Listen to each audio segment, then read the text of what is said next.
Evelyn Sinclair pushed through the heavy hospital doors, her scrubs still damp from the rain that had caught her between the parking garage and the main entrance.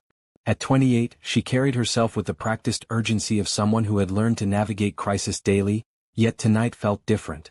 Her nursing school clinical rotation had run late, and exhaustion weighed on her shoulders like a familiar burden. Room 314. The number blurred slightly as she squinted at the door placard, her contact lens dry from too many hours under fluorescent lights. She needed to check on Mrs. Patterson before heading home to her cramped studio apartment, where another pile of unpaid bills waited on her kitchen table like silent judges. The door clicked softly as she turned the handle, expecting to find the elderly woman she had been caring for throughout her rotation. Instead, she found herself staring at a man who seemed to command attention even from his hospital bed. His silver hair was perfectly styled despite his obvious illness, and his eyes held a depth that spoke of decades of experience most people never acquired. Marcus Hale, though she didn't know his name yet, turned those penetrating blue eyes toward her. For a moment, time seemed suspended between them. His face transformed from weary resignation to something approaching wonder, as if she had materialized from a dream he thought he had forgotten. "I've been waiting for you," he whispered, his voice carrying an urgency that made her heart skip. The words seemed to emerge from somewhere deeper than mere recognition, as if he had been expecting this exact moment for years. Evelyn froze in the doorway, her hand still gripping the door handle. This wasn't Mrs. Patterson. This wasn't even the right room, she realized with growing alarm. But something in his expression held her captive, a mixture of hope and desperation that seemed to reach across the sterile space between them. "I'm sorry," she began, taking a half-step backward. "I think I have the wrong." "Don't?" His voice cut through her explanation with surprising strength for someone who appeared so frail. "Please don't go. Not yet." The monitors surrounding his bed beeped steadily, marking time in a rhythm that seemed to sync with her own accelerating heartbeat. She had seen countless patients during her training, but none had ever looked at her with such raw need, as if her presence alone could anchor them to the world. Marcus struggled to sit up straighter, his expensive silk pajamas a stark contrast to the standard hospital linens. Even in his weakened state, there was something undeniably powerful about him, an aura that suggested he was accustomed to getting what he wanted. "You have her eyes," he continued, his voice barely above a whisper. "The same gentle way of looking at people, as if you can see right through to their soul." Evelyn felt her professional training warring with an inexplicable urge to stay. She should leave immediately, find the correct room, complete her rounds. But something in his desperate expression held her rooted to the spot. In her years of nursing school, she had learned to read people quickly, to assess not just their physical condition but their emotional state. This man wasn't just sick, he was drowning in loneliness. "Sir, I think you might have me confused with someone else," she said gently, though she made no move toward the door. A shadow crossed his features, but it was quickly replaced by something that might have been hope. "Perhaps. But sometimes the universe sends us exactly what we need, even when we don't expect it." The rain continued to patter against the window, creating a cocoon of intimacy around them. Evelyn found herself studying his face, noting the fine lines around his eyes that spoke of both laughter and sorrow, the way his hands trembled slightly against the hospital sheets. Before she could respond, he reached toward her with surprising speed for someone in his condition. His fingers closed around her wrist with gentle but insistent pressure. "Please," Marcus whispered, and in that single word, she heard decades of disappointment and a lifetime of people who had walked away. "Just stay for a moment. I promise I won't hurt you." The memory of Marcus's desperate grip followed Evelyn home like a shadow she couldn't shake. She sat in her beat-up Honda Civic in the hospital parking garage for 20 minutes after her shift ended, staring at her hands where his fingers had touched her wrist. The rain had stopped, but the dampness seemed to have settled into her bones. Her apartment building squatted in a part of town where dreams came to die slowly. The elevator had been broken for 3 months, so she climbed 4 flights of stairs, each step reminding her of the distance between where she was and where she desperately wanted to be.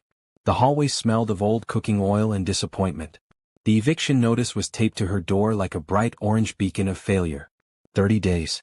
She had 30 days to come up with 3 months back rent, or she would be sleeping in her car. Evelyn peeled the notice off carefully, as if handling it gently might somehow lessen its impact. Inside her studio apartment, the stack of bills on her tiny kitchen table seemed to have grown during her absence. Medical school loans, credit card payments, her mother's nursing home fees. Numbers that added up to more money than she could earn in 6 months, even if she stopped eating entirely. She pulled out her phone and scrolled to Trevor's contact information. Her finger hovered over the call button for a full minute before she set the phone aside. Pride was a luxury she couldn't afford, but calling her ex-fiancé for money would cost her something more valuable than cash. It would cost her the last remnants of her self-respect. Trevor Morrison had been her college sweetheart, the golden boy pre-med student who everyone assumed would marry the struggling nursing student out of some misguided sense of charity. For 3 years she had believed in their future together, had worn his grandmother's engagement ring like a promise that love could conquer financial inequality. The breakup had been clinical in its efficiency. He had returned from a family vacation to the Hamptons with a new perspective on their relationship. His parents had helped him understand that marriage was about building a future with someone who could contribute equally. Evelyn's student loans and family obligations didn't fit into their vision of success. "You're an amazing person," Trevor had said, standing in this same apartment 8 months ago. "But we want different things. You're always going to be taking care of other people, and I need someone who can focus on building something with me." He had taken his grandmother's ring back and wished her well with the kind of polite distance usually reserved for strangers. 3 weeks later, she had seen his engagement announcement in the society pages. Apparently, wanting different things meant wanting someone whose trust fund could match his own. Evelyn opened her refrigerator and stared at its sparse contents. A container of leftover ramen, some wilted lettuce, and a half-empty carton of milk that was probably past its expiration date. She had been living on peanut butter sandwiches and instant coffee for 2 weeks, stretching every dollar until it screamed. Her phone buzzed with a text from Willowbrook Nursing Home. "Payment past due. Please remit immediately to avoid interruption of care services." Her mother, Delilah Sinclair, had been at Willowbrook for 18 months, ever since the stroke that had stolen her independence along with her ability to form coherent sentences. Evelyn visited every Sunday, holding her mother's hand while reading aloud from romance novels that Delilah used to devour before her world became limited to a single room and the kindness of overworked nurses. The irony wasn't lost on her. She was training to be a nurse while being unable to afford proper care for her own mother. Every month, she juggled payments, deciding which bills could wait another few weeks and which demanded immediate attention. Evelyn sank onto her futon and buried her face in her hands. She thought about Marcus Hale, alone in his hospital room, mistaking her for someone from his past. There had been something in his eyes that she recognized, the same desperate loneliness she saw in her mother's face during visiting hours, when other patients received flowers and visitors while Delilah sat by her window, watching the parking lot like she was waiting for someone who would never come. Maybe that's why she couldn't stop thinking about him. In his desperation, she had seen a reflection of her own isolation. They were both people whom life had taught to expect disappointment, yet they continued hoping anyway. The decision surprised her with its suddenness. She would go back tomorrow after her classes ended. Not to room 314, she would find the correct room this time. But maybe she would stop by his room too just for a moment. Just to make sure he was okay. After all, everyone deserved to have someone who cared about their well-being. Even wealthy strangers who mistook exhausted nursing students for people from their past. Even broke young women whose ex-fiancés had calculated their worth and found them lacking. As she drifted off to sleep on her lumpy futon, Evelyn couldn't shake the feeling that tomorrow would somehow change everything. Marcus was awake when she arrived the next evening, though he looked frilier than she remembered. The afternoon light streaming through his window caught the silver in his hair, making him appear almost ethereal.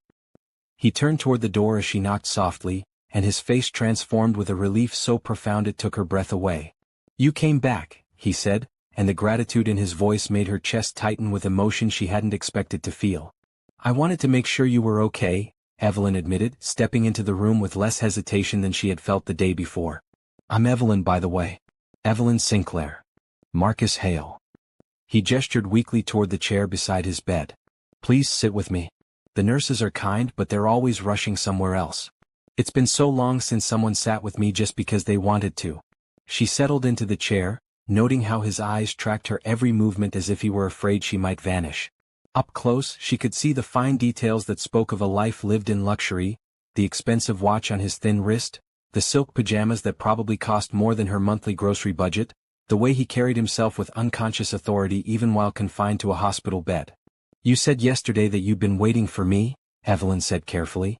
"Who did you think I was?" Marcus was quiet for so long she wondered if he had decided not to answer. When he finally spoke, his voice carried the weight of decades of regret. "My daughter Claire. Though she hasn't spoken to me in 3 years. He turned to look out the window, his profile sharp against the afternoon light. My son Harrison visits occasionally, but only when his lawyers tell him it's necessary to secure his inheritance. They both made it very clear that I'm more valuable to them dead than alive. The casual way he delivered this devastation made Evelyn's heart ache. She had seen family dysfunction during her nursing rotations, but something about Marcus's resigned acceptance felt particularly tragic. I'm sure that's not true, she said, though the words felt hollow even as she spoke them. Marcus turned back to her with a smile that held no warmth. My dear, when you have as much money as I do, you learn to distinguish between love and investment strategy very quickly. My children have been waiting for me to die for years. The only reason they haven't pulled the plug themselves is because it would complicate the legal proceedings. Evelyn studied his face, searching for any sign that he was exaggerating or seeking sympathy. Instead, she saw only weary honesty and a loneliness so profound it seemed to fill the room like fog. What about friends? Other family? I had friends when I had a wife to arrange dinner parties and social events. After Catherine died, I discovered how many of those relationships were really just business arrangements in disguise. Marcus's fingers picked at the edge of his blanket. It turns out that being a widowed billionaire is surprisingly isolating. People either want something from you or they're intimidated by what they think you represent. The monitors around his bed continued their steady beeping, marking time in a life that had apparently become defined by waiting for children who wouldn't come, waiting for death to solve everyone's problems, waiting for someone to care about him as a person rather than a bank account. Why are you here? Marcus asked suddenly. In this hospital, I mean. You're not a regular nurse. Nursing school clinical rotation, Evelyn explained. I'm in my final semester. Though at the rate I'm going, I might not be able to finish. Financial problems? The directness of his question caught her off guard.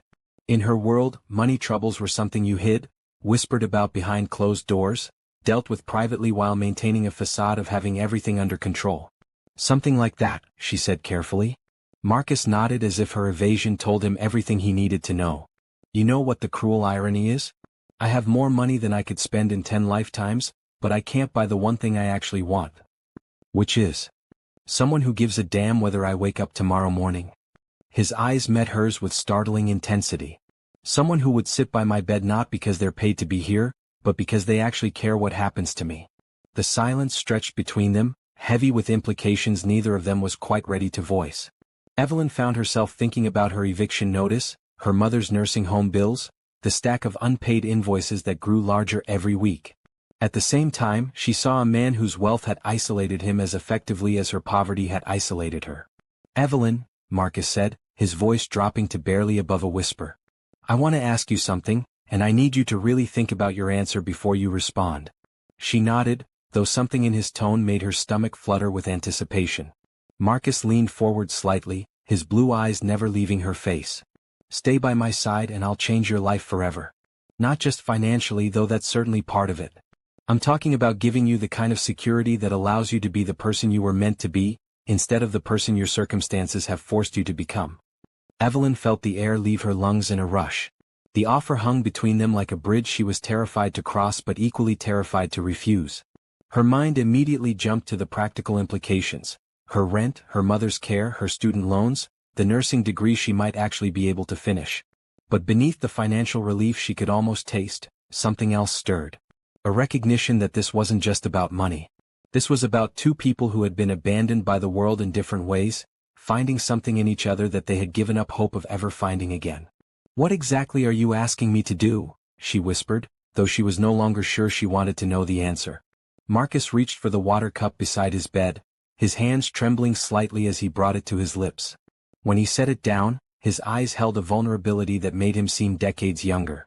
I'm asking you to let me pretend, for whatever time I have left, that someone in this world actually cares whether I live or die. His voice was steady, but she could hear the years of disappointment beneath his carefully controlled words. In exchange, I'll make sure you never have to choose between your education and your mother's care again. Evelyn felt her heart hammering against her ribs. The practical part of her mind was already calculating numbers. How much her mother's nursing home cost per month, how many months of rent she was behind, what her student loan payments would be after graduation. The sum total of her financial stress could probably be resolved with whatever loose change Marcus Hale carried in his wallet. You don't even know me, she said, though the protest sounded weak even to her own ears. I know you came back, Marcus replied. I know you're here talking to me instead of running away from a situation that could be complicated or dangerous. I know you're killing yourself trying to take care of everyone else while no one takes care of you. The accuracy of his assessment made her chest tight. She thought about Trevor, who had walked away when her family obligations became inconvenient. She thought about her classmates who commiserated about student loans over coffee but went home to parents who paid their rent. She thought about herself, 28 years old and exhausted from carrying burdens that felt heavier every day. What would people think? Your children, the hospital staff, everyone who knows you? Evelyn asked, though she was already beginning to understand that Marcus Hale had stopped caring about other people's opinions long ago. My children already think I'm a foolish old man clinging to life out of spite. The hospital staff are paid to keep me comfortable, not to judge my personal relationships. And everyone else. Marcus shrugged with surprising elegance for someone confined to a hospital bed. Everyone else stopped mattering to me the day I realized that having all the money in the world means nothing if you're surrounded by people who see you as a walking inheritance. Evelyn found herself studying his face, searching for any sign of manipulation or calculation. Instead, she saw only a profound weariness and something that might have been hope struggling to survive despite everything that had tried to kill it. I need to think about this, she said, though part of her had already decided. Of course. Marcus settled back against his pillows, but his eyes remained alert, watching her face as if he were trying to memorize every detail. Take all the time you need. But Evelyn? Yes. While you're thinking, remember that sometimes the universe puts people in our path exactly when we need them most. I stopped believing in coincidences the day you walked through that door. She left the hospital in a daze, Marcus's words echoing in her head as she drove through streets that seemed more familiar and yet completely foreign than they had that morning. The eviction notice was still on her passenger seat where she had thrown it, but for the first time in months, it didn't feel like a death sentence. That night, she called Willowbrook Nursing Home and spoke to her mother's care coordinator. Delilah was having a difficult week, more confusion than usual, increased agitation, episodes where she didn't recognize the staff. The coordinator's voice carried the professional sympathy of someone who delivered bad news regularly, but Evelyn could hear the underlying message. Her mother's condition was deteriorating, and the specialized care she needed was expensive. After hanging up, Evelyn sat in her tiny apartment and tried to imagine what her life might look like if money was no longer a constant source of anxiety. She could finish nursing school without working double shifts that left her too exhausted to study effectively. She could visit her mother more often, maybe even move her to a better facility with more individualized attention. She could focus on becoming the kind of nurse she had always dreamed of being, instead of just trying to survive long enough to graduate. But beneath the practical considerations lay something more complex. In Marcus's hospital room, for the first time in months, she had felt useful in a way that had nothing to do with her ability to pay bills or meet obligations. He had looked at her as if she were precious, as if her presence alone could make his world brighter. When was the last time anyone had looked at her that way? When was the last time she had felt like more than just a collection of problems to be solved or responsibilities to be managed? The next morning, she stopped by the hospital before her classes began. Marcus was already awake, as if he had been waiting for her arrival. His face lit up when she walked through the door, and she realized with startling clarity that she had already made her decision. Yes, she said simply, settling into the chair beside his bed. Whatever this is, yes. Marcus closed his eyes for a moment, and when he opened them again, they were bright with unshed tears. Thank you, he whispered and reached for her hand. As their fingers intertwined, Evelyn felt as if she were stepping across a threshold into a life she couldn't yet imagine. It was terrifying and exhilarating and completely insane, but for the first time in years she felt like she was moving toward something instead of just trying to outrun disaster. What she didn't know was that Marcus had already made a decision of his own. Before she had even arrived that morning, he had called his lawyer and begun the process of changing his will. The Hale family arrived like a storm front, bringing with them the kind of barely controlled chaos that expensive clothing and perfect posture couldn't quite disguise. Evelyn was reading aloud from a novel when she heard voices in the hallway, sharp, educated tones that cut through the hospital's usual ambient noise like glass. This is ridiculous, Harrison. He's obviously not thinking clearly, a woman's voice said, drawing closer to Marcus's door. Keep your voice down, Claire. We don't need the entire hospital staff knowing our business, came the reply in a male voice that carried the same authoritative undertone as Marcus's, though without the warmth. Marcus's grip on Evelyn's hand tightened slightly. My children, he said quietly, his voice carrying a mixture of resignation and something that might have been dread. The door opened without a knock, and two people entered with the kind of confidence that comes from never having to ask permission for anything. The woman, Claire, Evelyn assumed, was probably in her early 40s, with Marcus's sharp cheekbones and the kind of understated elegance that cost more money than most people made in a year. Her brother Harrison was slightly older, wearing a suit that probably cost more than Evelyn's car. Both siblings stopped short when they noticed Evelyn sitting beside their father's bed, their expressions shifting from familial concern to barely concealed suspicion in the space of a heartbeat. "Dad," Claire said, her smile bright and completely artificial. "We didn't realize you had company." "This is Evelyn," Marcus said, and though his voice was weak, there was unmistakable pride in the way he spoke her name. "She's been keeping me company." Harrison's eyes swept over Evelyn with the kind of assessment she imagined he used when evaluating business investments.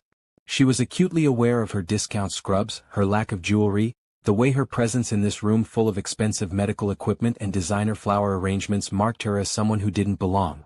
"How nice," Claire said, though her tone suggested it was anything but. "Are you one of Dad's nurses? I thought his care team was supposed to be more established."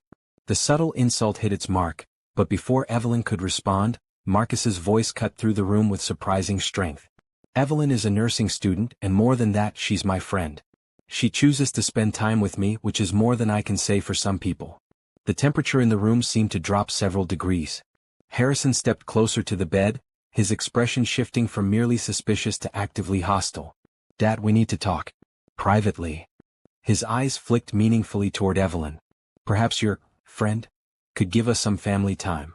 Evelyn started to stand, but Marcus's grip on her hand prevented her from moving. "Anything you need to say to me can be said in front of Evelyn. She's not going anywhere." The simple declaration sent a thrill through Evelyn's chest, even as she recognized the dangerous territory they were entering. Claire and Harrison exchanged a look that spoke of years of sibling communication, the kind of wordless coordination that comes from growing up in the same wealthy, dysfunctional household. "Dad," Claire said, her voice taking on the patronizing tone people use with difficult children, "you've been under a lot of stress. The medication, the isolation, it's understandable that you might form attachments to people who are kind to you. But we're concerned about people who might try to take advantage of your condition." The accusation hung in the air like smoke. Evelyn felt her cheeks burn with embarrassment and anger, but before she could defend herself, Marcus's voice filled the room with authority that reminded everyone exactly who they were dealing with. "Let me make something very clear," Marcus said, struggling to sit up straighter in his bed. "Evelyn has shown me more genuine kindness in the past few days than either of you have managed in the past 3 years. If you can't treat her with respect, you can leave my room immediately." Harrison's face flushed with barely contained rage. "She's obviously after your money, Dad. Look at her. She's probably drowning in student loans, working some minimum wage job, and suddenly she's best friends with a billionaire? It's textbook gold-digging behavior." The words hit Evelyn like physical blows, each one designed to reduce her to nothing more than a stereotype, a grasping opportunist who preyed on lonely old men. She felt tears prick at the corners of her eyes, not because the accusation was true, but because it contained just enough accuracy to sting. She was drowning in debt. She was struggling financially. And yes, Marcus's wealth could solve every practical problem in her life. The fact that her feelings for him had grown beyond mere gratitude didn't change the uncomfortable reality that Harrison's assessment wasn't entirely wrong. "That's enough," Marcus said, his voice cracking with emotion and effort. "I will not have you speak to her that way. Evelyn has given me something I thought I'd lost forever. The feeling that someone in this world gives a damn about my well-being as a person, not just as a source of income." Claire stepped forward, her expression softening into something that might have passed for concern if not for the calculation behind her eyes. "Dad, we love you. We're here because we're worried about you. But surely you can understand our concern when a stranger suddenly becomes so important to you." "Love?" Marcus's laugh was bitter and sharp. "When was the last time either of you visited me before I ended up in this hospital? When was the last time you called just to see how I was doing, not because your lawyers told you it was necessary for maintaining your inheritance claims?" The silence that followed was deafening. Evelyn found herself holding her breath, witnessing a family confrontation that felt too intimate and too devastating to observe. But Marcus's hand in hers kept her anchored to the moment, reminding her that her presence was the catalyst for this explosion of long-suppressed resentment. "This conversation is over," Marcus said finally. Either treat Evelyn with the respect she deserves or leave. Those are your options. Harrison's expression shifted to something approaching disbelief. Fine, Dad. But don't expect us to stand by and watch while someone manipulates you in your vulnerable state. We'll be monitoring this situation very closely. The threat was delivered with the kind of polite menace that comes from years of expensive legal education and unlimited resources. As the siblings swept out of the room, leaving behind only the lingering scent of expensive perfume and barely controlled rage, Evelyn realized that accepting Marcus's offer had just made her a target in a war she was completely unprepared to fight. The hospital library was nearly empty at 9 o'clock on a Thursday night, just the way Evelyn preferred it. She had been researching Marcus Hale for 3 hours, diving into newspaper archives and business journals with the methodical precision she usually reserved for studying anatomy. What she found painted a picture of a man whose life had been far more complicated than his calm hospital room demeanor suggested. Marcus Hale Industries. Real estate empire built from nothing, starting with a single apartment building in Queens in 1979. By the time he was 40, he owned half of Manhattan's most profitable commercial properties. The business journals painted him as brilliant and ruthless, a man who could spot opportunity where others saw only problems. But it was the society pages that told a different story. Marcus and Catherine Hale had been fixtures at charity galas and museum openings for over 2 decades. The photos showed a couple who seemed genuinely happy together, Catherine's hand always resting on Marcus's arm, his eyes following her even when he was supposed to be looking at the camera. Then, abruptly, the photo stopped. Catherine Hale, beloved socialite and philanthropist, had died in a car accident 3 years ago. The obituary was respectful but sparse, mentioning her charitable work and surviving family members but offering no details about the circumstances of her death. Evelyn scrolled through more articles, looking for information about the accident. What she found instead made her blood run cold. A small item in the business section, dated 6 months after Catherine's death. Hale Industries stock prices continue to decline amid ongoing SEC investigation into possible insider trading violations. Another article, dated 8 months later, Catherine Hale estate settlement reveals discrepancies in financial holdings. And finally, buried in a legal filing she almost missed, allegations of unauthorized asset transfers prior to subject's death suggest possible knowledge of impending investigation. Evelyn leaned back in her chair, her heart racing. The implications were staggering. Catherine Hale hadn't just died in a car accident. She had died while under investigation for financial crimes, apparently involving Marcus's business empire. But there was more. Hidden in a gossip column from 2 years ago, she found a blind item that made her stomach twist. Which recently widowed real estate mogul discovered his late wife's decades-long affair with his former business partner? Sources say the betrayal went deeper than just emotional. Financial records suggest the lover may have been feeding information to competitors for years. The pieces began falling into place with horrible clarity. Catherine's betrayal hadn't just been emotional. It had been financial, professional, and apparently criminal. Marcus had lost his wife, his business reputation, and his trust in human nature all at once. No wonder his children had distanced themselves. No wonder he seemed so isolated and suspicious of everyone's motives.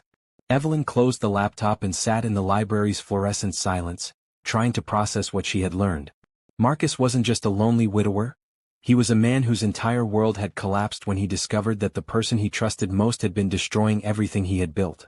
When she arrived at his room the next morning, Marcus was sitting by the window, dressed in a crisp button-down shirt instead of hospital pajamas.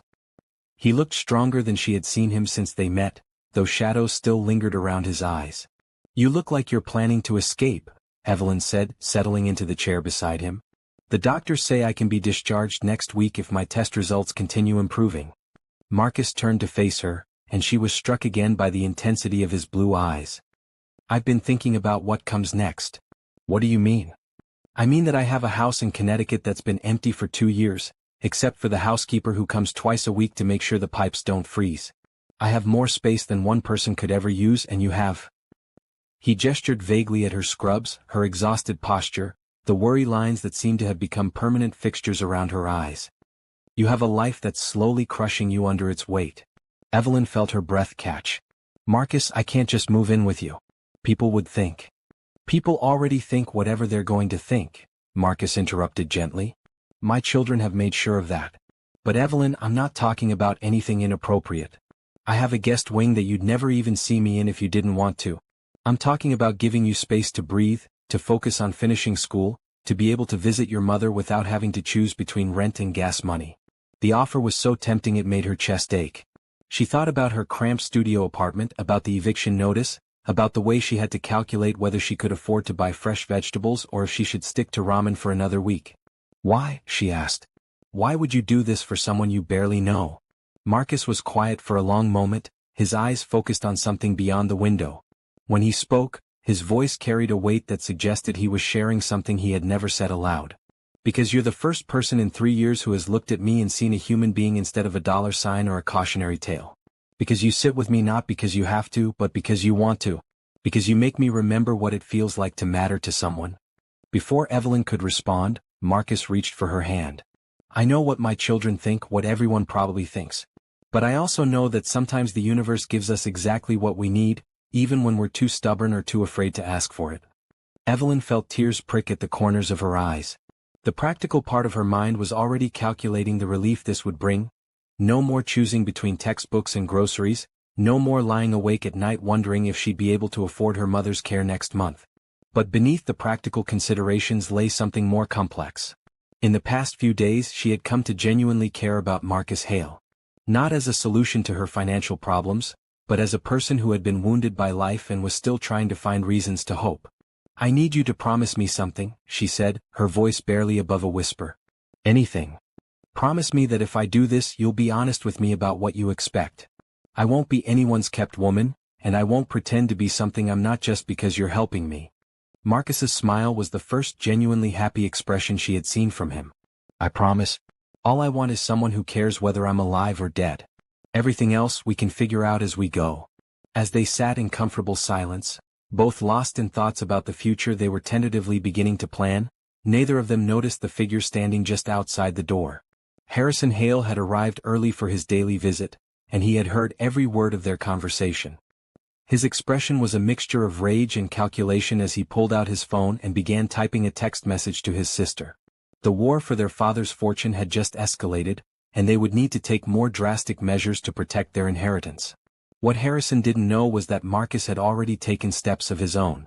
The previous evening, after visiting hours ended, Marcus had met with his lawyer. The will was already being rewritten, and by the time his children discovered what he had done, it would be too late to stop him. But fate, as it often does, had plans that none of them could anticipate. As Evelyn walked toward the hospital parking garage that evening, feeling hopeful for the first time in months, Marcus was settling into his bed for what he thought would be another peaceful night's sleep. The heart monitor beside his bed began beeping erratically at 2:17 a.m. By the time the nursing staff reached his room, Marcus Hale was unconscious, his vital signs dropping rapidly toward levels that would change everything. The ICU waiting room had become Evelyn's second home over the past 3 days. She had called in sick to her clinical rotation, ignored her professor's increasingly concerned voicemails, and survived on hospital vending machine coffee and the kind of determination that comes from having already lost too much. Marcus had stabilized, but barely. The doctor spoke in careful, measured tones about cardiac episodes and compromised systems, medical terminology that boiled down to a simple truth. His body was giving up and there wasn't much they could do to stop it. You need to go home and shower, said Nurse Patricia, a woman in her 50s who had taken pity on Evelyn's vigil. He's stable for now and you look like you're about to collapse. Evelyn shook her head, her eyes fixed on the ICU doors. I can't leave. What if he wakes up and I'm not here? Honey, you've been here for 72 hours straight. Mr. Hale wouldn't want you making yourself sick on his account. But Evelyn couldn't explain the terror that gripped her every time she considered leaving. Marcus had been alone for so long, abandoned by his children and isolated by his wealth. The thought of him waking up to an empty room, believing that she too had given up on him, was unbearable. When visiting hours began at noon, she slipped into his room despite the ICU's strict family-only policy. Marcus looked impossibly frail against the white hospital linens, connected to more machines than she had ever seen around a single patient. But his breathing was steady, and the monitors showed signs of improvement. She had been sitting beside his bed for 20 minutes when he stirred, his eyes fluttering open with the confused expression of someone returning from very far away. Evelyn. His voice was barely a whisper, but it was the most beautiful sound she had heard in days. I'm here, she said, taking his hand carefully to avoid disturbing the 4 lines. I'm right here. Marcus's grip was weak, but his eyes held a clarity that had been missing during his more medicated moments. "I thought I dreamed you." "No dreams. Just me refusing to leave you alone in this place." A shadow crossed his features. "My children? They came by yesterday. The nurses told them you were stable and they said they'd check back in a few days." Evelyn tried to keep her voice neutral, but she couldn't entirely hide her disapproval of their casual approach to their father's near-death experience. Marcus closed his eyes for a moment, and when he opened them again, they held a resignation that broke her heart. Of course they did. Over the next several hours, as Marcus grew stronger and more alert, they talked in the quiet, intimate way that hospital rooms seem to encourage.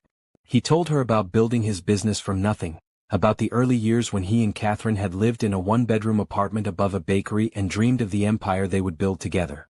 "She wasn't always the woman she became," Marcus said, his voice growing softer as the afternoon light faded. "In the beginning, Catherine was magical. She could walk into a room full of strangers and make everyone feel like they were the most important person there. I thought I was the luckiest man alive." "What changed?" Evelyn asked, though she suspected she already knew part of the answer. "Success, maybe.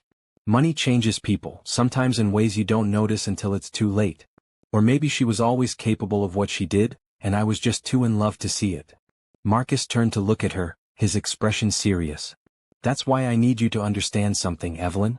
What I'm offering you, what I want from you, it's not about replacing Catherine or trying to recapture something that's gone. It's about moving forward with someone who knew me when I had nothing left to give except myself." Before Evelyn could respond, the door opened and Claire Hale walked in, her designer heels clicking against the linoleum floor with the sharp precision of barely controlled anger. She stopped short when she saw Evelyn holding her father's hand, her perfectly composed expression cracking just enough to reveal the fury beneath. "I didn't expect to find you here," Claire said, her voice carrying the kind of poisonous sweetness that wealthy women had perfected over generations. "Visiting hours for non-family members ended an hour ago." "I gave her permission to be here," Marcus said, his voice stronger than it had been in days. "Evelyn has been by my side since I was admitted to the ICU." "Where were you?" Claire's cheeks flushed pink, but she maintained her composure. "I was handling the business matters that required attention while you were indisposed. Someone has to manage your affairs when you're unable to do so." The implication hung in the air like smoke. Evelyn felt a chill run down her spine as she realized that Claire was already positioning herself to take control of Marcus's business empire, treating his recovery as a temporary inconvenience rather than a miracle to be celebrated. "My affairs are perfectly well managed, thank you," Marcus said, his voice taking on an edge that reminded everyone in the room that he hadn't built a billion-dollar empire by being passive. "And I'm far from unable to make my own decisions." Claire pulled a manila envelope from her purse, setting it on the bedside table with a kind of theatrical precision that suggested she had been planning this moment. "Actually, Dad, that's what I needed to discuss with you. Our lawyers have been reviewing your recent decisions, and they have some concerns." Marcus's grip on Evelyn's hand tightened. "What kind of concerns?" "The kind that arise when someone makes significant financial and legal changes while under medical stress and possible pharmaceutical influence," Claire said, her eyes flicking meaningfully toward Evelyn. "The kind that suggests someone might be taking advantage of your compromised state to influence decisions you wouldn't normally make." The accusation hit Evelyn like a physical blow. She started to pull her hand away from Marcus's, but he held on with surprising strength. "Let me be very clear about something, Claire," Marcus said, struggling to sit up straighter despite the protest of various monitors and 4 lines. "Any decisions I have made recently were made with complete mental clarity and full knowledge of their implications. If you're suggesting otherwise, you're welcome to have me evaluated by any psychiatrist you choose." Claire's smile was razor-sharp. "That won't be necessary, Dad. I'm sure you believe you're thinking clearly. But surely you can understand why recent changes to your will might concern family members who have your best interests at heart." Evelyn felt the blood drain from her face. Marcus had changed his will? What? And more importantly, what did that mean for the delicate situation they had all been navigating? "My will is my business," Marcus said, but Evelyn could hear the exhaustion creeping into his voice as the confrontation took its toll on his recovering system. "Of course it is," Claire agreed, pulling on her gloves with deliberate precision. "But I think it's important that everyone understands the situation clearly. We wouldn't want anyone to have unrealistic expectations about the future." As Claire swept out of the room, leaving behind only the lingering scent of expensive perfume and barely veiled threats, Evelyn realized that Marcus's near-death experience had done nothing to soften his family's determination to protect their inheritance. If anything, it had made them more desperate. That evening, as Marcus slept fitfully under the watchful eyes of the ICU nursing staff, Evelyn found a note slipped under her car's windshield wiper. The message was brief and unsigned, but its meaning was crystal clear. Stay away from him or you'll regret it. This is your only warning. Evelyn stared at the note until the words blurred together, her hands shaking as she sat in her car in the hospital parking garage. The fluorescent lights cast harsh shadows through her windshield, making the piece of paper look even more ominous than its threatening words suggested. She had dealt with financial stress, academic pressure, and family obligations, but this was different. This was the kind of danger she had only seen in movies, the kind of threat that people with real power and unlimited resources could make credible. But as she drove home through the late-night streets, anger began to replace fear. Marcus was fighting for his life, alone except for her presence, while his children played legal games and left threatening notes. Whatever else was happening, whatever complications his wealth had introduced into her life, he didn't deserve to be abandoned by everyone who was supposed to care about him. The next morning, she returned to the hospital armed with determination and a thermos of real coffee, not the liquid despair that passed for coffee in the hospital vending machines. Marcus was awake and looking significantly stronger, though the monitors around his bed reminded her how precarious his condition remained. "You came back," he said, and the relief in his voice made her chest tighten with emotion. "Of course I came back. Did you think a little family drama would scare me away?" Marcus's smile was tired but genuine. Claire can be persuasive when she wants to be.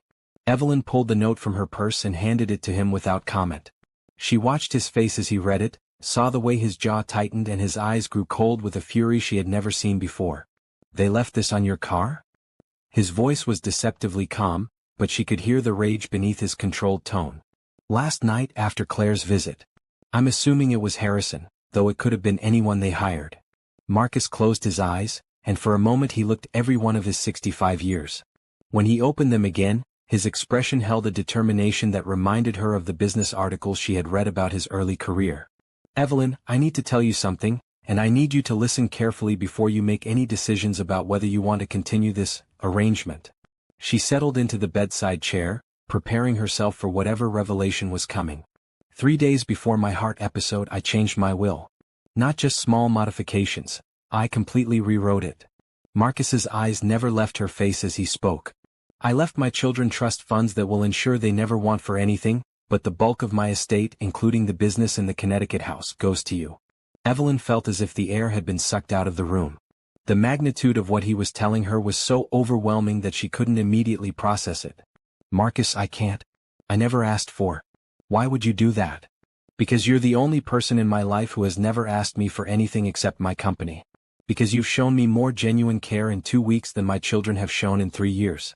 Because I want my legacy to go to someone who understands the difference between having money and being owned by it."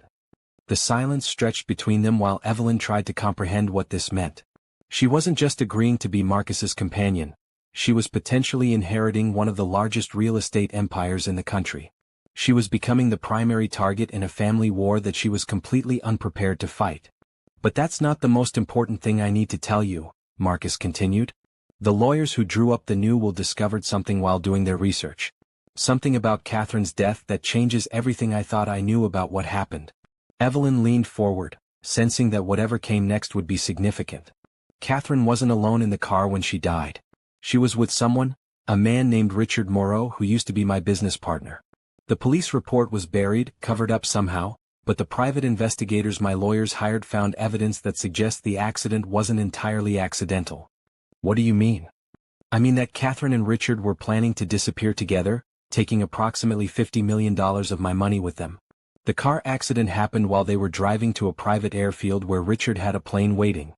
Marcus's voice grew harder with each word. "My wife didn't just betray me emotionally and financially, she tried to destroy me completely. And someone helped her do it." Evelyn felt sick. The implications were staggering, but before she could ask any follow-up questions, Marcus continued. "Here's the part that should terrify you. Richard Moreau is still alive. The accident killed Catherine, but he survived and disappeared. My investigators think he's been quietly liquidating assets and moving money through offshore accounts.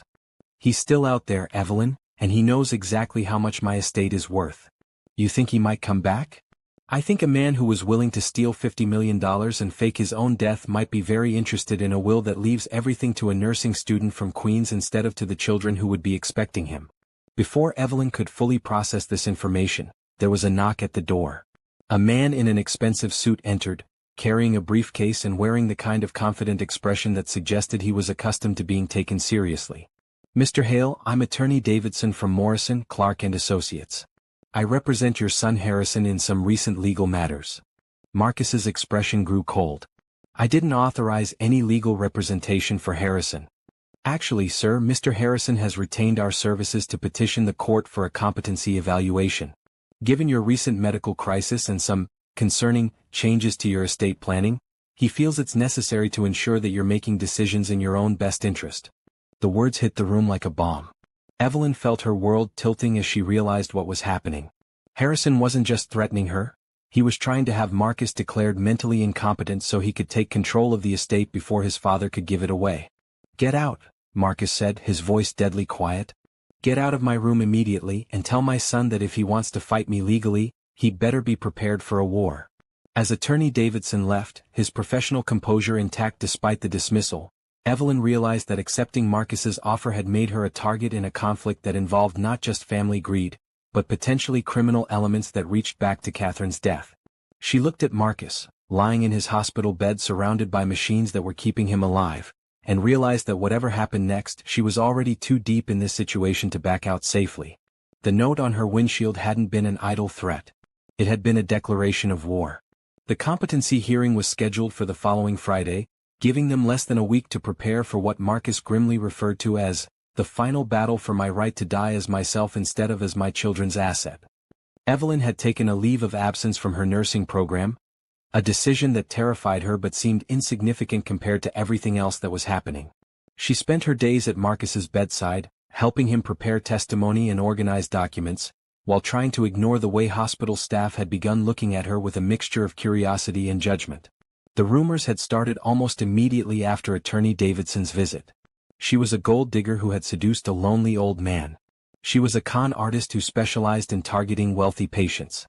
She was Marcus's secret daughter from an affair, trying to claim her inheritance. The stories grew more elaborate and vicious with each telling, but Evelyn found that she cared less about her reputation than she had expected. What bothered her more was the way Marcus seemed to be aging rapidly under the stress. The heart episode had taken a toll on his physical health, but the legal battle was attacking his spirit in ways that medicine couldn't address. You don't have to go through with this, she said on Wednesday afternoon as they reviewed financial documents that would prove his mental competency. You could change the will back, give your children what they want. We could still be friends without all this legal drama. Marcus looked up from the papers scattered across his hospital bed table, his blue eyes sharp despite his physical weakness. Is that what you want? To walk away from this? The question hung between them, loaded with implications that went far beyond money or legal documents. Over the past 2 weeks, their relationship had evolved into something neither of them had expected. Not quite romantic, not merely friendship, but a deep connection built on mutual respect and genuine affection. I want you to be happy, Evelyn said carefully. I want you to be able to spend whatever time you have left in peace, without having to fight your own family in court.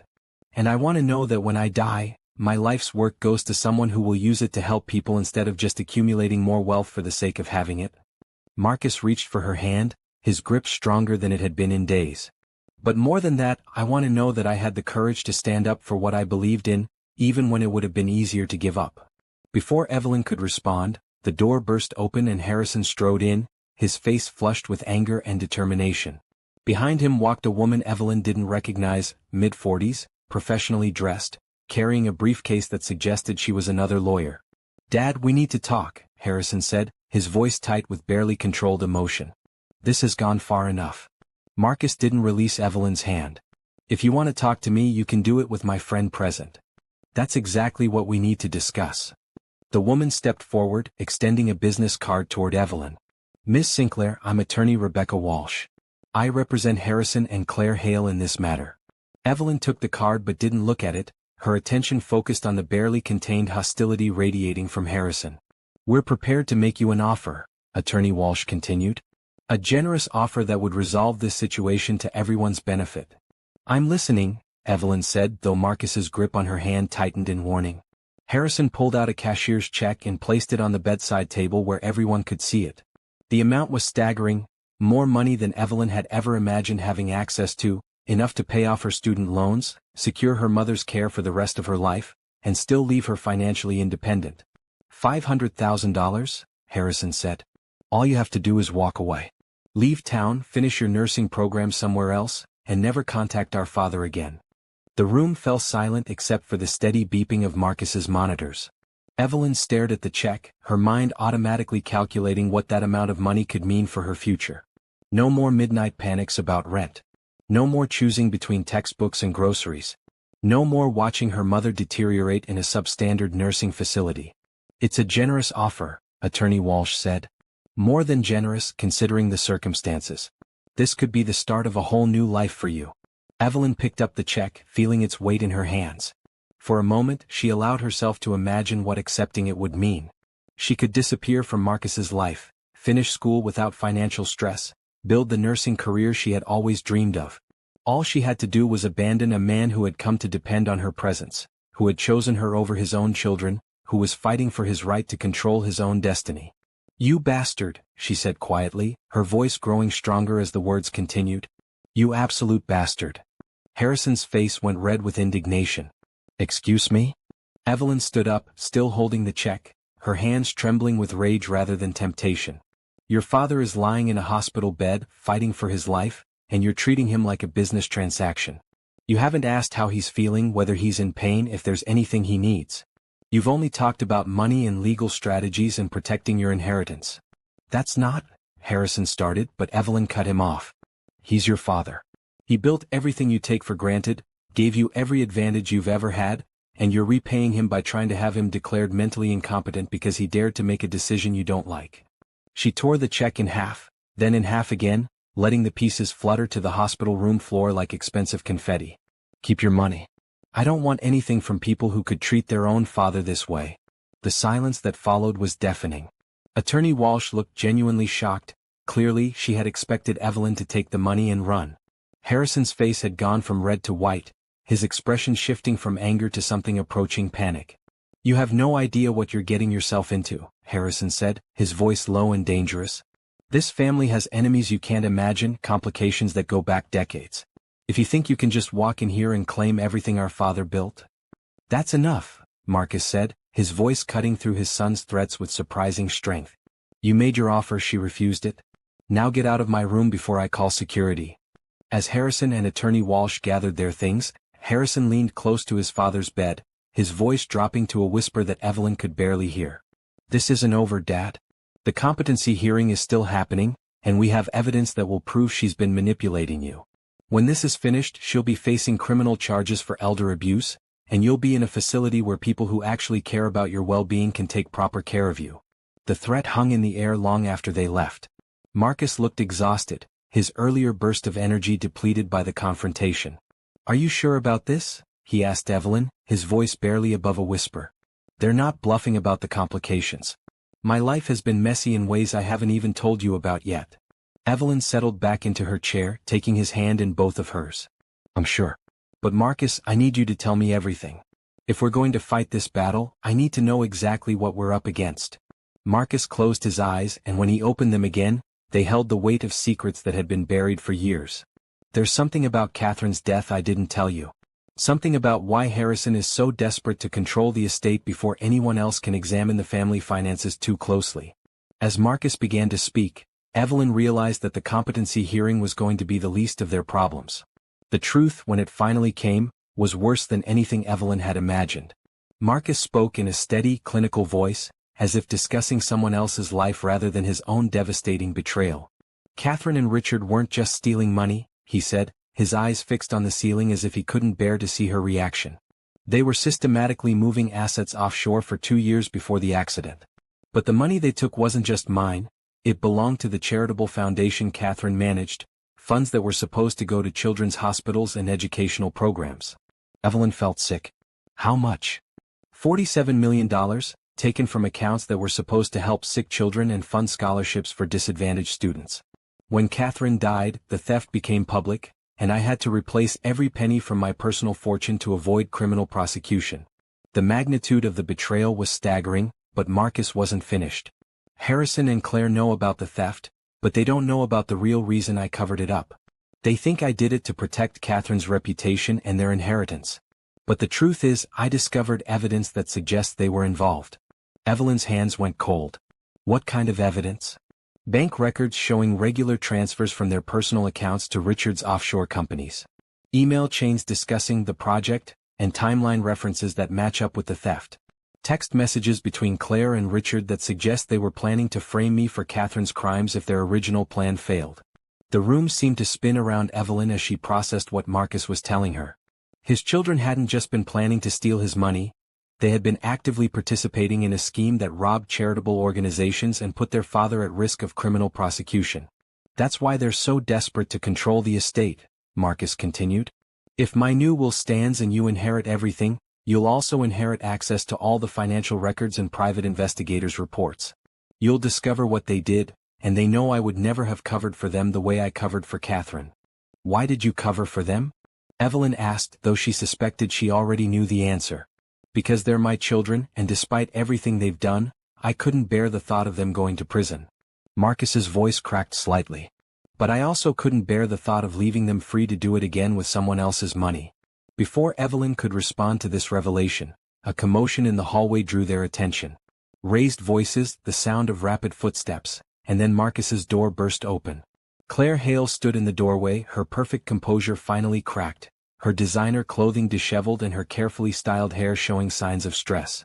Behind her, two uniformed police officers waited with the kind of patient alertness that suggested this wasn't a social call.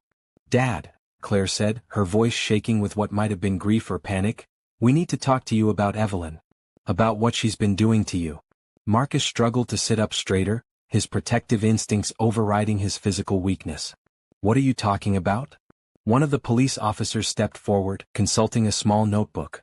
"Mr. Hale, we've received a complaint alleging that Miss Sinclair has been administering unauthorized medications to you, potentially contributing to your recent cardiac episode." Evelyn felt the blood drain from her face. The accusation was so absurd, so clearly fabricated that she almost laughed. But the serious expressions on the officers' faces reminded her that false accusations could have very real consequences. "That's ridiculous," Marcus said, his voice strong despite his obvious exhaustion. "Evelyn is a nursing student. She has never given me any medication, authorized or otherwise.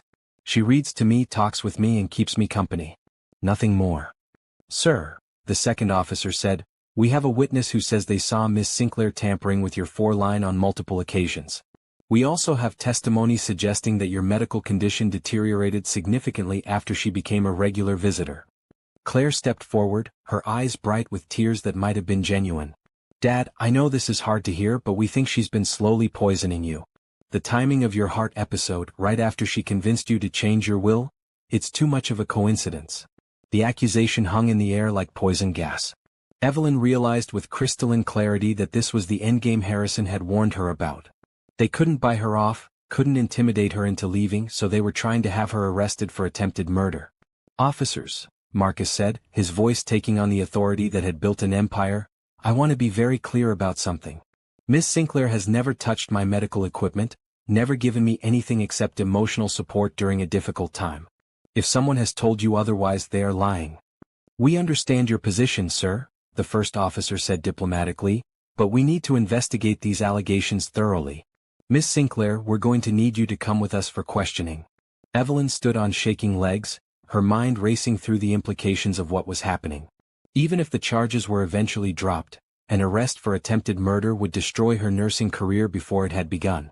She would never be licensed, never be able to work in healthcare, never be able to build the life she had fought so hard to create. "This is insane," she said, her voice stronger than she felt. "I would never hurt him. I care about him." "I'm sure you do," Claire said, her voice dripping with false sympathy. "But sometimes people do terrible things when they're desperate for money. We understand you've been under a lot of financial pressure lately." As the officers moved to escort her from the room, Marcus's voice cut through the chaos with desperate strength. "Wait." He struggled against his four lines and monitors, trying to sit up fully. "Officers, before you take her anywhere, I need to give you some information that might be relevant to your investigation." The police officers paused and Marcus looked directly at Claire, his expression cold and determined. My daughter Claire Hale is currently under investigation by federal authorities for embezzlement of charitable funds. She has motive to discredit Miss Sinclair because Evelyn's inheritance of my estate would expose financial crimes that Claire and my son Harrison have been covering up for 3 years. The silence in the room was deafening. Claire's face went white, then red, then white again as the implications of her father's statement sank in. Dad, you don't know what you're saying, she whispered. The medication, the stress, it's affecting your judgment. My judgment is perfectly clear, Marcus replied. And I have documentation to prove everything I just told these officers. Documentation that I was prepared to keep private to protect my children, but not at the expense of an innocent woman's freedom. The police officers exchanged glances, clearly realizing that they had walked into the middle of a family conflict far more complex than a simple elder abuse case. Mr. Hale, the first officer said, these are serious allegations. Do you have evidence to support what you're saying? In my bedside table, Marcus said. There's a key to a safety deposit box that contains 3 years of financial records, private investigator reports, and correspondence that proves my children's involvement in a multimillion-dollar theft from charitable organizations. As Claire watched her father destroy her future with clinical precision, her carefully maintained composure finally shattered completely. The mask of concerned daughter fell away, revealing something much darker underneath. You bastard, she hissed, her voice raw with years of suppressed rage. You think you can destroy us to protect your little gold digger? We are your children. We are your blood. She's nobody. She's the person who cared enough to sit by my bedside when my own children were too busy planning my funeral to visit me, Marcus replied calmly. She's the person who saw me as a human being instead of a bank account with a pulse. The confrontation was interrupted by the arrival of Dr. Patterson, Marcus's cardiologist, who looked alarmed by the chaos in his patient's room. What's going on here? Dr. Patterson demanded. Mr. Hale is recovering from a serious cardiac episode. This kind of stress could kill him. As if summoned by the doctor's words, Marcus's heart monitor began beeping erratically. His face went pale, and he clutched at his chest with the hand that wasn't connected to 4 lines. Everyone out, Dr. Patterson ordered, rushing to Marcus's side as nurses flooded into the room. Now. As Evelyn was led away by the police officers, she heard Marcus's voice calling her name over the sound of alarms and urgent medical instructions. The last thing she saw before the door closed was Claire standing frozen in the hallway, her face a mask of shock and calculation as she realized that her attempt to destroy Evelyn had instead triggered the very crisis that might finally kill her father. The police station interrogation room smelled like disinfectant and desperation. Evelyn had been there for 8 hours, answering the same questions while trying not to think about whether Marcus was still alive. Detective Rodriguez, a tired woman with kind eyes, seemed more interested in understanding the family dynamics than building a case against Evelyn.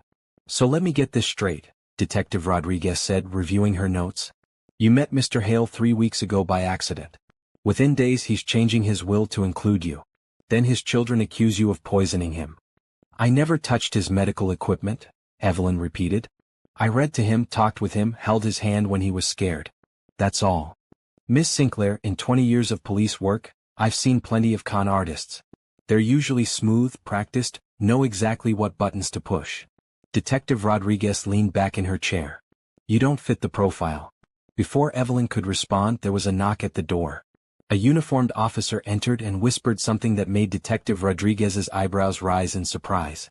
Miss Sinclair, there's an attorney here to see you. Says she's representing you. The woman who entered looked nothing like Evelyn had expected. Catherine Winters was in her 50s, with graying hair and the kind of warm presence that suggested she genuinely cared about her clients rather than their ability to pay expensive legal fees.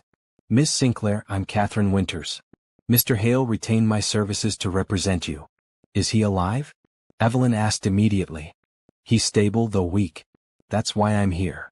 Attorney Winters opened her briefcase and pulled out a thick folder. Detective, I have medical records showing that Mr. Hale's cardiac episode was entirely consistent with his existing condition and recent stress. There's no evidence of poisoning or tampering with his care. She handed another folder to Detective Rodriguez.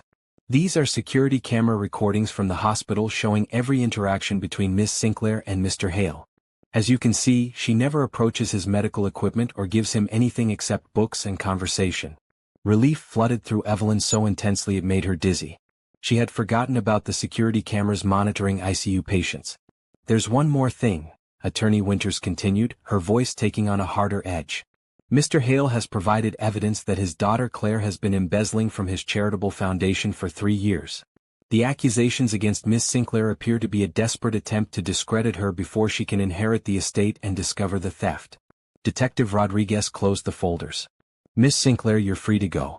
These charges are being dropped, and we'll be opening an investigation into the financial crimes Mr. Hale reported." The drive back to the hospital passed in a blur. Attorney Winters explained that Marcus had suffered another cardiac episode during the confrontation, but had stabilized enough to demand that she secure Evelyn's release immediately. "He was very specific about something else," Attorney Winters said as they pulled into the hospital parking garage. "He said to tell you that he's ready to fight this battle properly now. No more protecting people who don't deserve protection." Marcus looked friendlier than ever when Evelyn entered his room, but his eyes were alert and determined. The moment he saw her, his face transformed with relief so profound it brought tears to her eyes.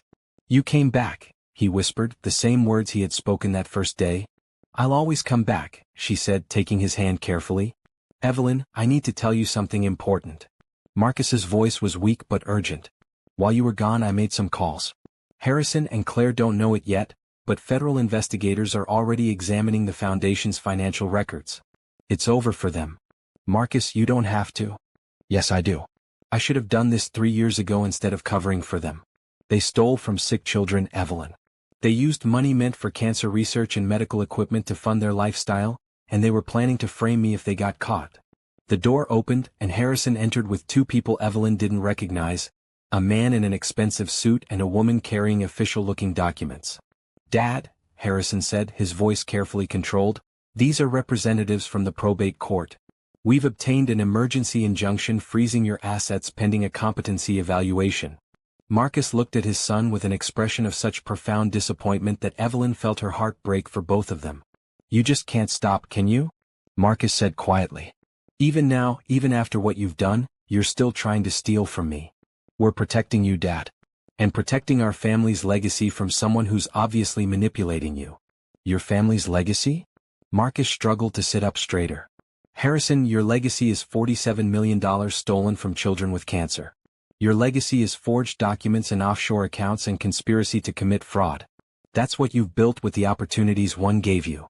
Harrison's face went white. "Dad, you don't understand." "I understand perfectly. I have copies of every bank transfer, every forged signature, every email between you and Claire planning how to cover your tracks." Marcus's voice grew stronger with each word. "I have evidence of everything, and as of this morning, so do the FBI."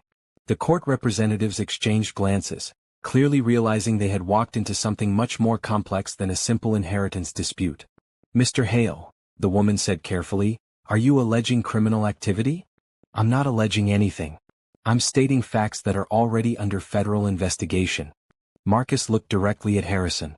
"You have about 24 hours before the indictments are unsealed. I suggest you use that time to find a very good criminal defense attorney." As Harrison and the court officials left in stunned silence, Marcus turned back to Evelyn with exhaustion written across his features. "I'm sorry you had to see that. I'm sorry I brought you into this mess." "You didn't bring me into anything," Evelyn said firmly.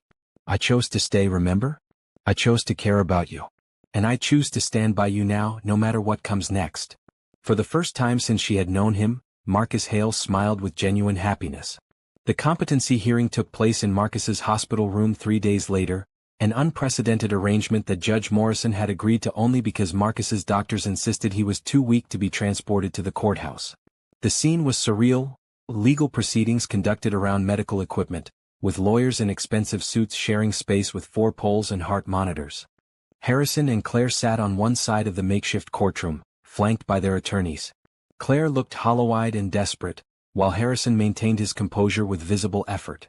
They knew about the federal investigation now, knew that their freedom depended on somehow discrediting Marcus and claiming he was mentally incompetent when he made his decisions. "Your Honor," Harrison's lead counsel began, "we're here because our client's father has been manipulated into disinheriting his own children in favor of a stranger he's known for less than a month. The timing of these decisions, coinciding with his medical crisis and pharmaceutical treatment, raises serious questions about his mental state. Judge Morrison, a stern woman in her 60s, looked skeptical. That's a serious allegation.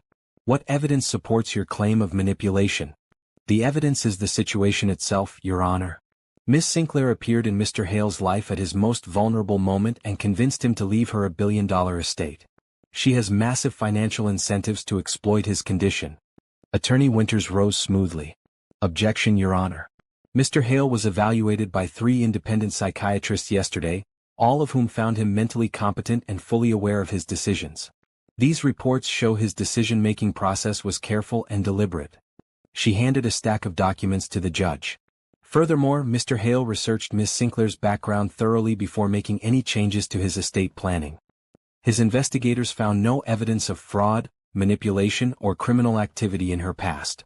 Harrison leaned forward, desperation creeping into his voice. Your Honor, our father has been isolated and depressed since our mother's death. He's vulnerable to anyone who shows him attention. Then where were you? Marcus's voice cut through the legal arguments with surprising strength. Where were either of you during the 2 years I sat alone in that house, waiting for phone calls that never came? Judge Morrison turned toward the hospital bed. Mr. Hale, I need to ask you directly. Do you understand that your current will significantly reduces your children's inheritance? I understand completely, Your Honor. I've left them trust funds worth several $1,000,000 each, more than most people earn in a lifetime. But the bulk of my estate goes to someone who has shown me genuine care and loyalty. Claire spoke for the first time, her voice breaking with emotion that might have been genuine. Dad, we love you. We've always loved you. Maybe we weren't perfect, but we're your family. Marcus turned toward his daughter, his expression softening momentarily. Claire, I wanted to believe that. I spent 3 years making excuses for your absence, your indifference, your treatment of me as an obligation rather than a person. That's not fair. Let me finish, Marcus interrupted. When I discovered what you and Harrison had done with the foundation money, I could have had you arrested immediately. Instead, I covered for you, replaced every stolen dollar from my personal fortune, because I loved you too much to see you go to prison. The courtroom fell silent. Judge Morrison looked between the family members, clearly sensing undercurrents she hadn't expected. Mr. Hale, she said carefully, are you stating that your children committed financial crimes? I'm stating facts that are already under federal investigation. Harrison and Claire embezzled $47 million from the Hale Family Foundation over 3 years. Money meant for children's cancer research, educational scholarships, and community medical clinics went to fund their personal investments and lifestyle expenses. Harrison's face had gone ashen. Dad, those were complex financial transactions. They were theft, Marcus replied flatly. You forged my signature on transfer documents, created false invoices for services never rendered, and moved money through offshore accounts to hide your tracks. I have copies of everything, and so do federal investigators. Judge Morrison set down her papers, clearly realizing this case was far more complex than a simple inheritance dispute.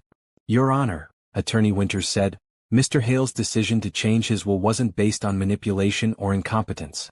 It was based on a clear assessment of his children's character and his desire to leave his legacy to someone who shares his values. What values? Claire demanded, her composure finally cracking completely. She's nobody, a broke nursing student who was facing eviction. What could she possibly understand about managing a billion-dollar estate? Evelyn had remained silent throughout the hearing, but Claire's words finally provoked her to speak. I understand that money should help people, not just accumulate for its own sake, she said, her voice steady despite the emotional weight of the moment. I understand that lonely people deserve visitors who care about them as human beings. I understand that promises matter, that showing up matters, that love isn't something you inherit or demand as a right. She looked directly at Harrison and Claire.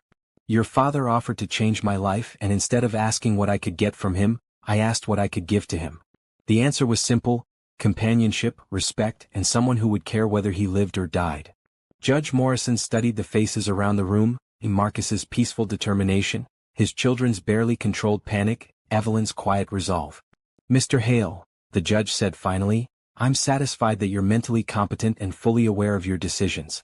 However, given the serious allegations of criminal activity, I'm ordering a complete investigation of your family's financial affairs before any inheritance matters can be finalized. Harrison started to protest, but his lawyer restrained him with a firm hand. Furthermore, Judge Morrison continued, if evidence of criminal activity is confirmed, those responsible will face full legal consequences regardless of their family relationships. As the court officials filed out, Harrison and Claire remained behind, staring at their father with expressions of shock and betrayal. "You've destroyed us," Claire whispered. "Your own children." "No," Marcus replied sadly. "You destroyed yourselves. I just finally stopped protecting you from the consequences." After his children left for what everyone knew would probably be the last time, Marcus turned to Evelyn with tears in his eyes. "I'm sorry you had to witness that." "I'm not sorry. You needed someone to stand with you, and I'm honored you chose me." Outside the window, the sun was setting over a city that looked different to both of them now. Tomorrow would bring new challenges, but tonight they were together, and that was enough. The next morning brought devastating news. Marcus had made it through the legal battle, but the stress had accelerated the damage to his heart beyond what even his doctors had anticipated. Dr. Patterson's expression was grim as he delivered the diagnosis that changed everything. "Mr. Hale, I'm afraid the recent events have pushed your condition past the point where we can manage it medically. We're looking at days, maybe a week."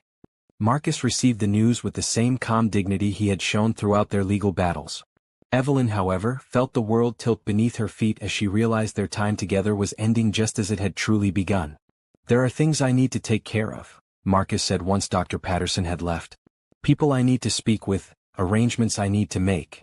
The first call was to Margaret Whitman, Catherine's sister, who arrived from Boston that afternoon. Evelyn had expected someone cold and judgmental, but Margaret was warm and immediately perceptive about the genuine connection between Marcus and Evelyn. "You're the young woman who brought light back into his eyes," Margaret said, settling into the bedside chair with the easy grace of someone accustomed to hospital vigils. "Catherine would have liked you, I think. The Catherine from before money changed her." "I never meant to come between Marcus and his family," Evelyn said. "My dear, you didn't come between anything. You simply showed Marcus what real loyalty looks like." Margaret's voice carried decades of observation. "Harrison and Claire made their choices long before you appeared. They chose money over relationships, greed over love. Those choices have consequences." Over the next 2 days, as Marcus grew visibly weaker, he insisted on completing what he called his final business. He dictated letters to Harrison and Claire, expressing his love despite their betrayals and his hope that prison would teach them values that wealth had failed to instill. He also spent hours on the phone with Attorney Winters, finalizing details of the foundation that would manage his estate. The Marcus Hale Foundation would fund children's hospitals, educational programs, and support services for elderly people facing isolation. "I want you to understand something," Marcus told Evelyn during one of his more lucid moments. "This inheritance isn't just money. It's responsibility. You'll be managing resources that can change thousands of lives, but only if you use them wisely." "I'm terrified I'll make mistakes," Evelyn admitted. "You will make mistakes. Everyone does. But you'll make them from a place of compassion, not greed. That makes all the difference." On his final evening, Marcus seemed to gather his remaining strength for one last important conversation. "Evelyn, I need you to promise me something. Anything. Promise me you won't let guilt destroy the good you can do. Harrison and Claire chose their path.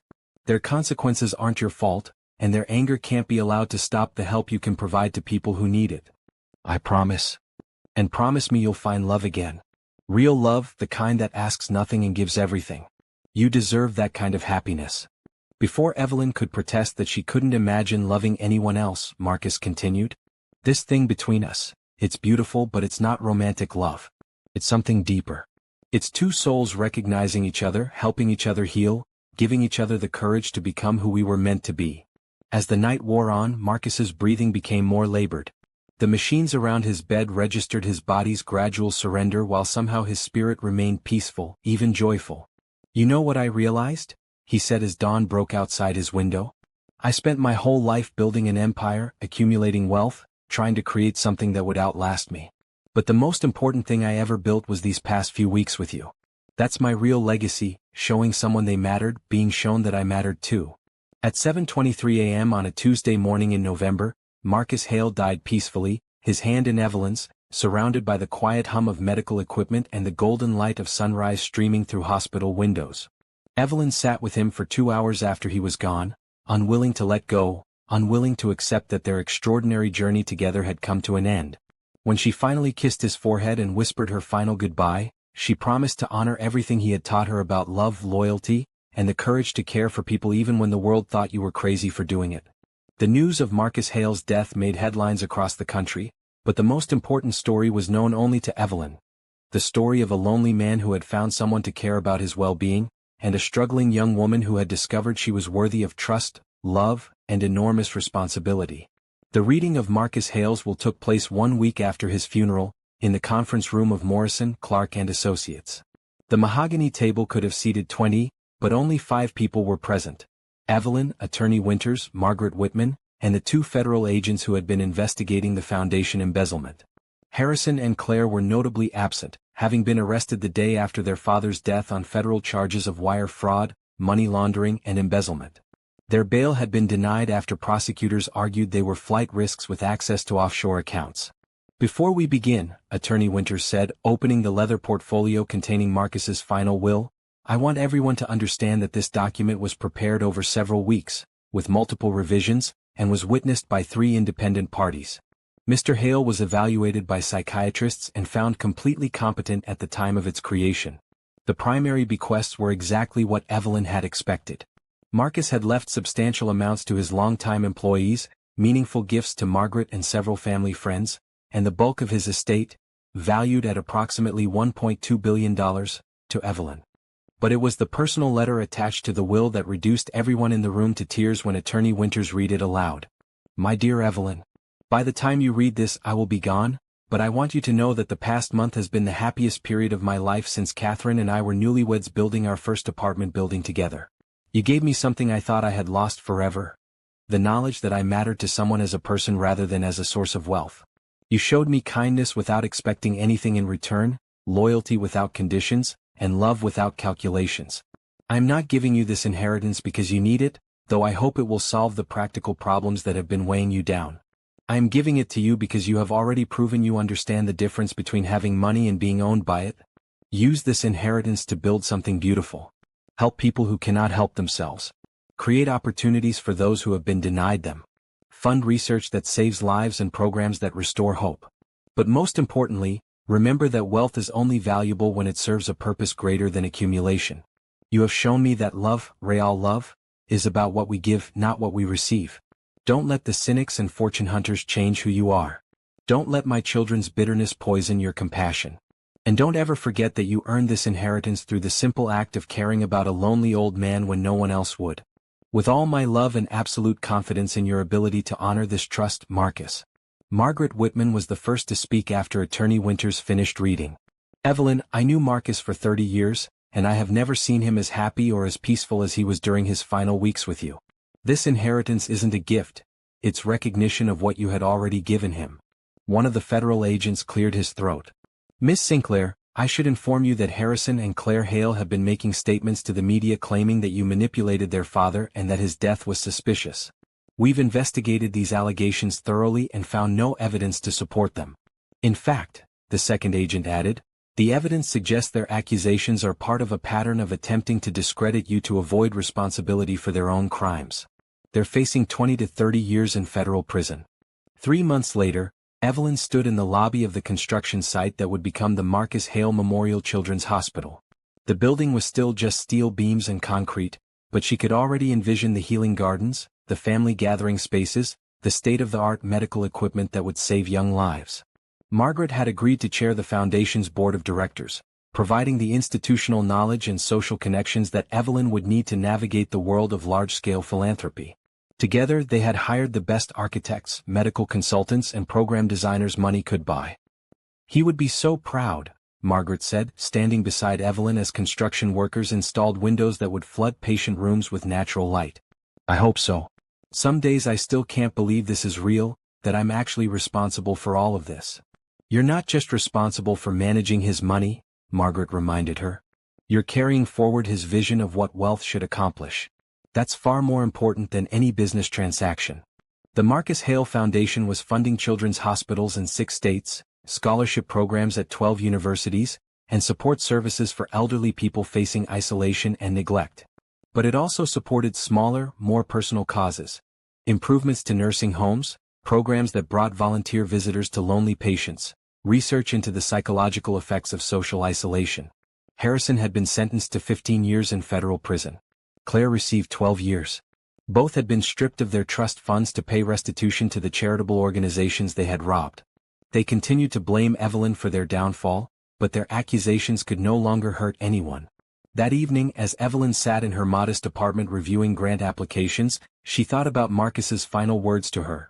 The best revenge against people who tried to destroy you is living a life so full of purpose that their hatred becomes irrelevant. She had kept that promise. Every hospital room that would be built, every scholarship awarded, every lonely person who would receive a visitor through the Foundation's programs, all of it was proof that love could indeed triumph over greed, that choosing compassion over convenience could change the world. 2 years after Marcus Hale's death, Evelyn stood in the main lobby of the Marcus Hale Memorial Children's Hospital, watching families check in for what had become one of the most advanced pediatric facilities in the country. The building hummed with purposeful activity. Doctors consulting over patient charts, families finding comfort in the healing gardens visible through floor-to-ceiling windows, and children whose laughter echoed through corridors designed to feel more like home than hospital. The early patient outcomes are exceeding every projection, Dr. Sarah Chin, the hospital's chief of pediatric oncology, reported to Evelyn during their monthly walkthrough. Our 5-year survival rates are 15% above the national average, and family satisfaction scores are the highest we've ever recorded. Evelyn nodded, but her attention was drawn to a little girl in a wheelchair being pushed through the lobby by her parents. The child was bald from chemotherapy treatments, but her eyes sparkled with curiosity as she pointed out the tropical fish in the lobby's aquarium. "Can I meet her?" Evelyn asked. Dr. Chin smiled. "I think she'd like that. Her name is Sophia, and she's been asking about the lady who built the fish hospital." Sophia was 7 years old and diagnosed with leukemia, but her spirit was undimmed by months of treatment. When Evelyn knelt beside her wheelchair, the little girl immediately grabbed her hand. "Are you really the person who made this place?" Sophia asked with the directness only children possess. "I helped build it, but I had a very special friend who taught me how important it is to take care of people who are sick." "Was he sick too?" "Yes, very sick. But even when he was scared and hurting, he never stopped caring about other people. He wanted kids like you to have the best doctors and the prettiest rooms and people who would love you like family." Sophia considered this seriously. "I think I would have liked him." "I know he would have loved you," Evelyn replied, meaning it completely. Later that afternoon, Evelyn visited the small memorial garden that had been created in Marcus's honor behind the hospital. A simple granite bench sat beneath a flowering dogwood tree, with a brass plaque that read, "Marcus William Hale 1958 to 2023, the measure of a life well lived is not what we accumulate, but what we give away." She sat on the bench and pulled out her phone, scrolling to a voicemail she had saved from Marcus's final week. "Remember, my dear, the greatest gift you can give the world is becoming the person you were meant to be, not the person your circumstances tried to force you to become." The Marcus Hale Foundation had grown beyond anyone's expectations. They now funded pediatric hospitals in 12 states, provided scholarships to over 2,000 students, and operated programs that brought companionship to elderly people in nursing homes across the country. But the work that meant the most to Evelyn was smaller, more personal. The program that trained volunteers to visit lonely patients, the fund that helped families facing medical bankruptcy, the research into why some people survived terrible illnesses while others didn't. "I thought I might find you here." Evelyn turned to see Margaret Whitman approaching with a manila folder and the kind of smile that suggested good news. "The board approved the proposal for the Marcus Hale Institute for Social Connection Research," Margaret said, settling beside her on the bench. "Starting next year, we'll be funding studies into loneliness as a public health crisis and developing programs to address social isolation in vulnerable populations." "He would have loved that," Evelyn said. "He always said that loneliness was more dangerous than any disease he'd ever faced." "There's something else," Margaret continued, her voice taking on a more personal tone. "I've been thinking about what Marcus said to you at the end about finding love again. Have you given any thought to that advice?" Evelyn smiled. Over the past year, she had begun dating Dr. Michael Torres, a pediatric surgeon at the hospital who shared her commitment to patient care over profit margins. Their relationship was growing slowly, built on shared values and genuine affection rather than dramatic passion or financial considerations. "Actually, I have. I think Marcus would approve of Michael. He's the kind of person who became a doctor because he wanted to save children's lives, not because he wanted to make money. Marcus always said he could judge a person's character by watching how they treated people who couldn't benefit them," Margaret observed. "From what I've seen of Dr. Torres, he passes that test." As the sun set over the city, casting long shadows across the memorial garden, Evelyn thought about the incredible journey that had brought her to this moment. A wrong turn into a hospital room had led to the most profound love story of her life. Not romantic love, but something deeper and more transformative. Her phone buzzed with a text from Michael. Surgery went perfectly. Sophia is going to make a full recovery. Dinner tonight to celebrate? Evelyn typed back, yes. And I have some foundation business to discuss with you too. As she walked back to her car, Evelyn stopped at the main entrance of the hospital and looked up at the bronze letters spelling out Marcus Hale Memorial Children's Hospital. Below them, in smaller script, were the words that had guided every decision she had made with his inheritance. Where love heals and hope lives.